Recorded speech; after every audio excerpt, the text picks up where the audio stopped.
Shalom, Bapak Ibu dan saudara-saudari yang terkasih, jumpa lagi dalam Sikat Sabda Iman Katolik. Hari ini gereja merayakan Hari Raya Tuhan kita Yesus Kristus Raja Semesta Alam, Minggu 20 November 2022. Bacaan dari Injil Lukas bab 23 ayat 35 sampai 43. Marilah kita siapkan hati dan pikiran kita untuk mendengarkan sabda Tuhan. Semoga Tuhan beserta kita, sekarang dan selama-lamanya. Inilah Injil suci menurut Lukas. Dimuliakanlah Tuhan. Ketika Yesus bergantung di salib, pemimpin-pemimpin bangsa Yahudi mengejeknya. Orang lain ia selamatkan. Biarlah sekarang ia menyelamatkan dirinya sendiri jika ia adalah Mesias, orang yang dipilih Allah. Juga prajurit-prajurit mengolok-ngolok dia. Mereka menawarkan anggur asam kepadanya dan berkata, "Jika engkau raja orang Yahudi, selamatkanlah dirimu." Ada juga tulisan di atas kepalanya, "Inilah raja orang Yahudi." Salah seorang dari penjahat yang digantung itu menghujat Yesus, katanya, "Bukankah engkau Kristus? Selamatkanlah dirimu dan kami." Tetapi penjahat yang seorang lagi menegur dia, "Tidakkah engkau takut kepada Allah, sebab engkau menerima hukuman yang sama? Kita memang selayaknya dihukum, sebab kita menerima balasan yang setimpal dengan perbuatan kita. Tetapi orang ini tidak berbuat sesuatu yang salah." Lalu ia berkata kepada Yesus, "Yesus, ingatlah aku apabila engkau datang sebagai raja."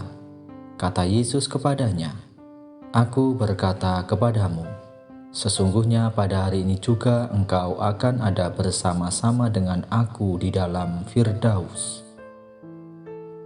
Demikianlah sabda Tuhan. Terpujilah Kristus. Bapak, Ibu, dan saudara-saudari yang terkasih, renungan hari ini akan dibawakan oleh Bapak Markus Tri Suhartanto dari Paroki Santa Litwina, Bandarjaya, Lampung. Selamat mendengarkan.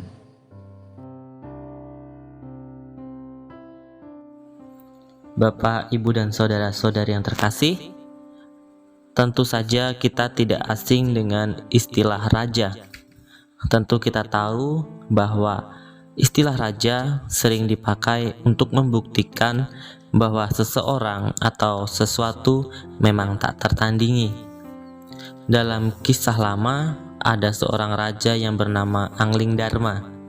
Anglingdarma dikisahkan sebagai seorang raja yang memiliki kekuatan kanuragan yang luar biasa. Selain itu juga banyak raja-raja terkenal yang pernah kita dengar kisahnya. Dalam dunia modern sekarang ini, mungkin kita sering mendengar tentang drama Korea. Dalam kisah-kisah drama Korea pun terkadang ada penggambaran tentang raja, di mana raja digambarkan sebagai pribadi yang memiliki wilayah kekuasaan ataupun kekuatan politik yang sangat hebat sehingga diakui sebagai seorang raja. Kita pun sebagai pengikut Kristus meyakini bahwa Kristus adalah raja kita, raja semesta alam.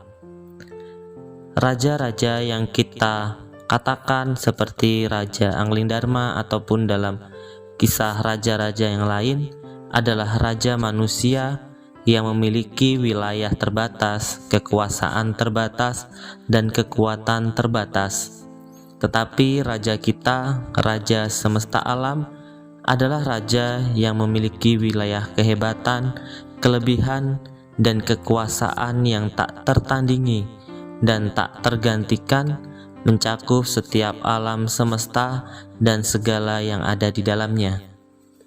Bapak, Ibu, dan saudara-saudari yang terkasih dalam Kristus, bacaan Injil pada Hari Raya Tuhan kita Yesus Kristus Raja Semesta Alam hari ini sungguh menjelaskan dan menggambarkan bagaimana manusia memerlukan Raja Semesta Alam dan bagaimana Raja Semesta Alam bertitah dari tahtanya.